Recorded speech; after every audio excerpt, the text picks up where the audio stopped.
Hello bachcho, welcome to grade 8 sessions of subject geography and we are discussing chapter number 2. The chapter name is land, soil, water, natural vegetation and wildlife resources. This is your 7th session. तो बच्चों हम लोग grade 8 का subject geography discuss कर रहे हैं.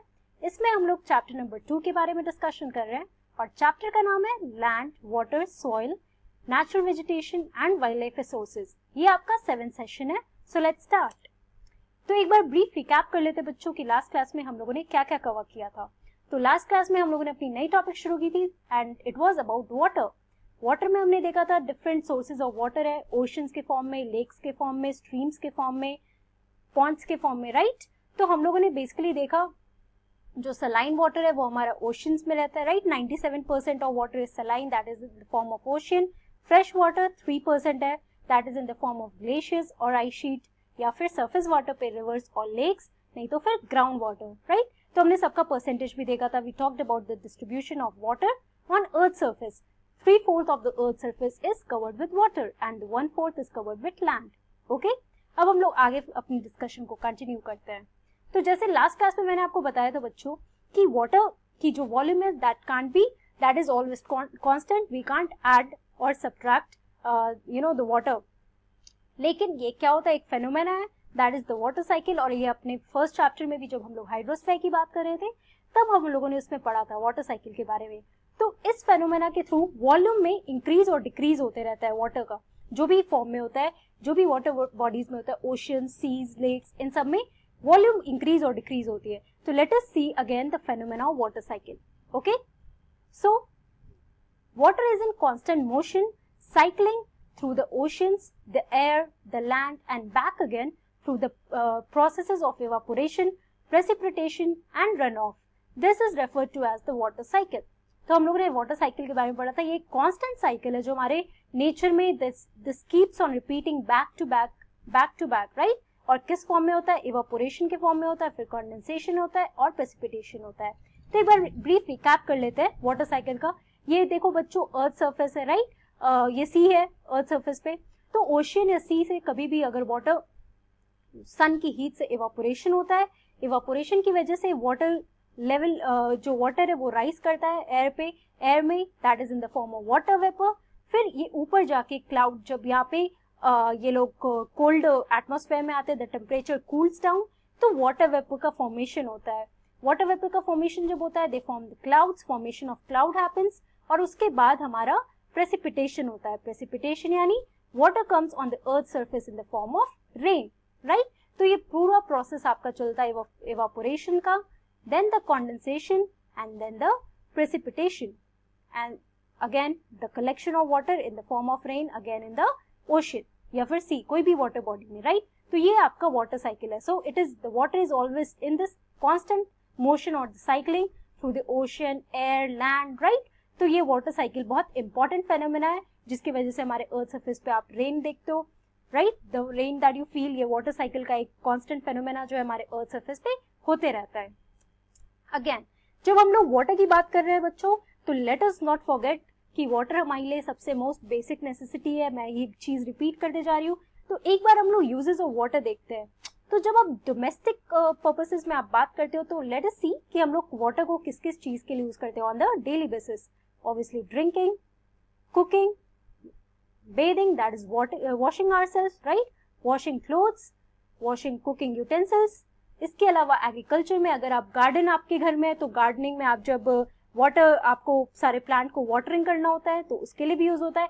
और ऐसे बहुत सारी चीजें हैं जिसके लिए हम लोग ये वाटर यूज करते हैं, राइट. क्लीनिंग के लिए, पूरे घर की क्लीनिंग के लिए यूज करते हैं. तो ऐसे बहुत सारे हैं. You should also make a list or for the uses of water in your domestic purposes as well as when you see in your community outside, right, कि किस किस चीजों के लिए, किन किन चीजों के लिए वाटर को यूज किया जाता है. यहाँ पे आप टेबल देखो बच्चों, this is the percentage of water used by category, right. तो डोमेस्टिक में आप देखो 1% है, एक्वाकल्चर में 2% है, थर्मो इलेक्ट्रिक पावर में 41% है. आप देख सकते हो सबसे ज्यादा थर्मो इलेक्ट्रिक पावर में यूज होता है, राइट. तो ये हमारा, उसके बाद पब्लिक सप्लाई में आप देखो 12% वाटर है, माइनिंग एंड ऑयल गैस में 1% है, लाइव स्टॉक में 1% है, अगेन इरिगेशन में 37% and then industrial 5%. You need not remember the percentage here, आपको मैं बस बता रही हूँ कि डिफरेंट वेज जिसमें apart from the domestic work for which we are using on our daily basis, इसके अलावा देखो थर्मो इलेक्ट्रिक पावर के लिए, right, for generation of electricity, for public supply, for irrigation, agriculture में भी बहुत ज्यादा यूज होता है, इंडस्ट्रियल पर्पसेस, इंडस्ट्रीज में यूज होता है, apart from that life stock के लिए, डिफरेंट एनिमल्स, इन सब के लिए जो उनकी जिसकी रेयरिंग करते हैं हम लोग, उन सब के लिए वाटर की नेसेसिटी है, राइट. तो ये सारी चीजों के लिए देखो डिफरेंट डिफरेंट परसेंटेज है for the water that is being used in different different ways. Okay, इसके अलावा हम लोग अगर देखें, water is the basic necessity of our life, you can't deny that, right? But rising population, rising demands for food, urbanization has led to the shortage of water supply.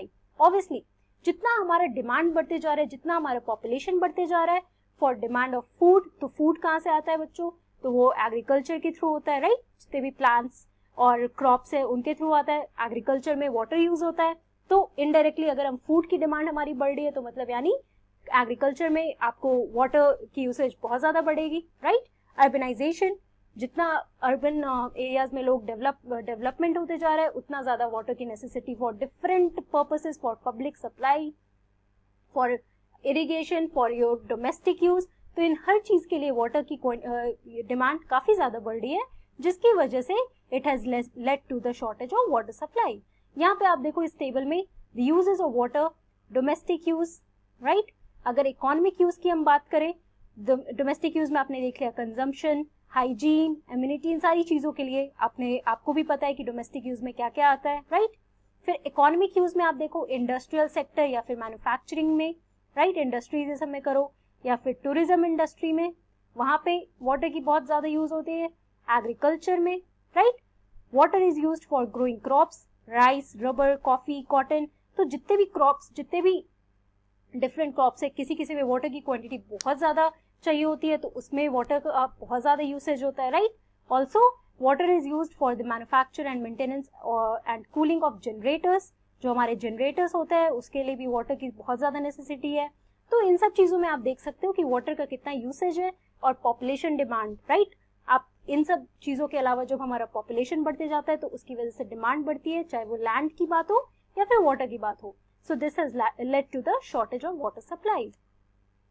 Let us now focus on the problems of water availability. Okay?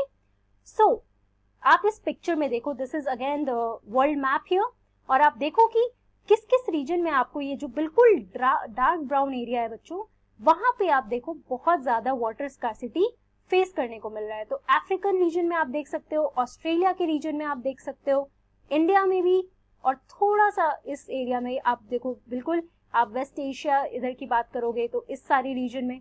Okay, तो एक बार हम लोग देखते हैं कौन कौन से region में, हम अगर हम वर्ल्ड लेवल पे बात करें तो कौन कौन से रीजन में there is scarcity of water. So most of Africa, West Asia, South Asia, parts of western USA, north west Mexico, parts of South America and entire Australia are facing shortages in fresh water supply. अब हमारा fresh water supply कितना था, 3% था, right. और उसमें से भी आप देखो कितना ज्यादा वाटर शॉर्टेज है डिफरेंट डिफरेंट एरिया में. तो ये सारे रीजन है, Africa, West Asia, South Asia, USA, इन सारे रीजन में आप देखो वाटर स्कार्सिटी है. Now you can see 4 billion people live in regions that experience water scarcity at least 1 month of the year, right. उस एरिया में आप कैन यू इमेजिन पॉपुलेशन कितना ज्यादा है, 4 billion people. They are living in those regions जहाँ पे water scarcity at least 1 month में होता है. अगर आप 1 साल की बात कर रहे हो तो 1 मंथ वहाँ पे वाटर स्कार्सिटी होती है, और उस जगह पे कितने लोग रह रहे हैं, 4 billion people. तो आप देख रहे हो कितना ज्यादा पॉपुलेशन राइज हो रहा है. पॉपुलेशन राइज होता है तो मतलब हमारा डिमांड बढ़ता है, and that leads to shortage of water supply. Now if there is shortage of water supply, what is most important thing that we have to do, obviously conservation, क्योंकि water is one of the most basic necessity of our life. Also what are some of the important factors, अगर हम problems of water availability की बात कर रहे हैं तो उसके अलावा some of the major problems related to water is the water pollution. तो एक बार हम लोग देखते हैं what is this water pollution. So water pollution is the major contamination of water bodies like rivers, lakes, oceans, etc. This form of environmental degradation occurs when pollutants are directly or indirectly discharged into water bodies without adequate treatment to remove harmful compounds. आप लोग बच्चों water pollution तो जानते होगा, आप अपने area में भी देखते होंगे कैसे बहुत लोग बहुत सारे प्लास्टिक्स या जितने भी कॉन्टामिनेटेड चीजें हैं वो हमारे water bodies, let it be rivers, streams, ponds, lakes, oceans, कहीं भी हो, कहीं भी अगर कोई भी आप मेजर कॉन्टामिनेशन देखते हो वाटर में तो कैसे होता है, अगर हम डायरेक्टली या इनडायरेक्टली कोई भी चीजों को, जितने भी हमारे कॉन्टामिनेटेड चीज होते हैं उनको हम वाटर में जितने भी एक्सक्रीटा जो भी चीजें होती है उनको हम वाटर में फेंक देते हैं, राइट। तो ये सारी चीजों की वजह से मेनली हमारा वाटर पोल्यूशन शुरू होता है। अब देखो कॉजेज ऑफ वाटर पोल्यूशन हम देखते हैं। सो इंडस्ट्रियल वेस्ट, जितने भी इंडस्ट्रीज के जो भी वेस्ट होते हैं वो, अगर इंडस्ट्रीज बेसिकली रिवर्स और ये सब के पास लोकेटेड है तो वहाँ पाइप से जो भी गंदगी जो भी निकल रही है, जो भी वेस्ट निकल रहा है वो डायरेक्टली आपके रिवर में जाता है। Sewage and the water, waste water, जो हमारा सीवेज हमारे घर के पास आप देखोगे ये सारी पाइप्स और ये सब कनेक्टेड है, जो हमारे वेस्ट वाटर है, राइट, जो भी हमारा गंदा पानी होता है वो फाइनली कहाँ जाता है, वो रिवर्स ये सब में ही जाता है। Mining activities, marine dumping, oil spills, chemical fertilisers and pesticides and animal waste, तो ये सारे रीजंस है, these are the reasons for the causes of water pollution. यहाँ पे आप पिक्चर्स में देख सकते हो बच्चों, देखो किस तरीके से ये पूरा प्लास्टिक बॉटल जो है जो डिग्रेडेबल नहीं होता है, राइट, वो हमारे वाटर बॉडीज में जाके यहाँ पे सरफेस पे ऐसे रह जाते हैं। इस फोटो में देखो कितना गंदा पानी है that is being discharge into water. Now it also hampers the aquatic life, you can see here the fishes are dead due to the bad water, right, these are the different pictures showing you the water pollution and how our water is being contaminated, right, dumping the waste without any treatment and to the seas or the oceans or different forms of water bodies. अब water conservation, अगर आप घर पे अगर हम लोग conservation की बात करें बच्चों तो हम कंजर्वेशन कैसे कर सकते हैं, use water when needed, right. तो आप घर में अगर देखते होगे कि लीकेज हो रहा है टैप से या फिर सॉरी या फिर टैप आप बिना बात का चलाए हुए हो तो you should close the tap, right, you should always use water when it is needed. Also plant more and more trees, जितनी ट्रीज आप प्लांट करोगे उतना हमारे लिए अच्छा होता है, right. Again use energy efficient technology, then fix leaking taps, जैसे मैंने आपको बताया। तो जितने भी एनर्जी इफिशिएंट टेक्नोलॉजीज है, अच्छे अच्छे टेक्नोलॉजीज यूज करो जहाँ पे वाटर का यूसेज कम हो, राइट। हमेशा प्लांट ट्रीज को प्लांट करो, अपने घर के पास काफी ग्रीनरी रखो। Also always use water when it is needed.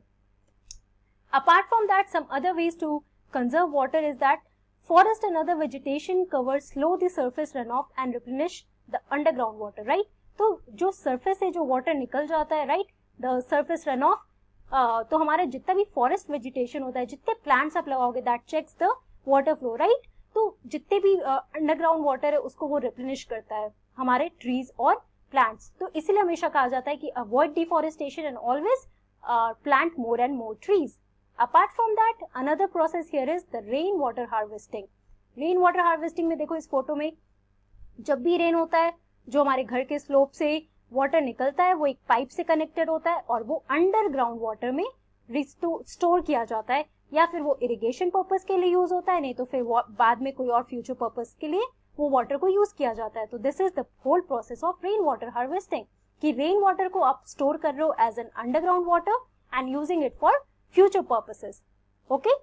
उसके अलावा आप देखो different other ways are sprinklers, जो it effectively irrigates the area by checking water losses through seepage and evaporation. ये फोटो बच्चों स्प्रिंकलर्स की है, आप इसको पार्क में देखते होंगे या फिर बड़े बड़े ग्राउंड्स में देखते होंगे, ये स्प्रिंकलर्स लगा रहता है, राइट।